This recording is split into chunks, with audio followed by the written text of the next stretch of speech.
blabli, blablabla, etc. Donc moi, le psionnisme, je le définis simplement comme une maladie mentale. Une maladie mentale dont les symptômes sont divers et variés et extrêmement simples à détecter, c'est-à-dire un amour inconsidéré, un amour infini de la honte et du déshonneur, c'est-à-dire qu'il n'y a plus de vasodilatation faciale qui amène la rougeur du visage quand une situation inconfortable arrive, il y a, pas du tout, le regard est stable, il n'y a pas de problème, c'est complètement fou.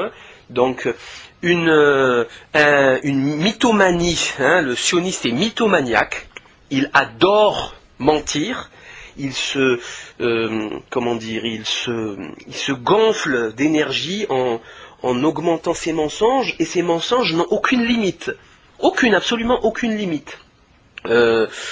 Ni en quantité, ni en qualité, quoi. Y a pas de souci. C'est vraiment la fabulation monstrueuse.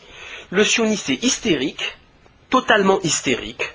Il ne se retient pas. Il a les yeux qui sortent quand il discourt. Quand il a les cheveux qui partent en l'air, parfois même ça bave, il y a de l'écume aux commissures des lèvres.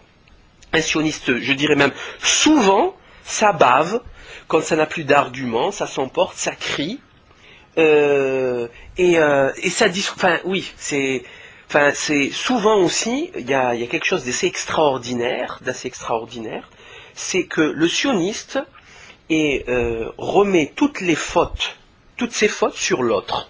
Voilà. Ça c'est aussi un symptôme extrêmement important, c'est de remettre tous les défauts et la bêtise que l'on constate sur soi-même, de la répercuter sur la personne d'en face. Voilà.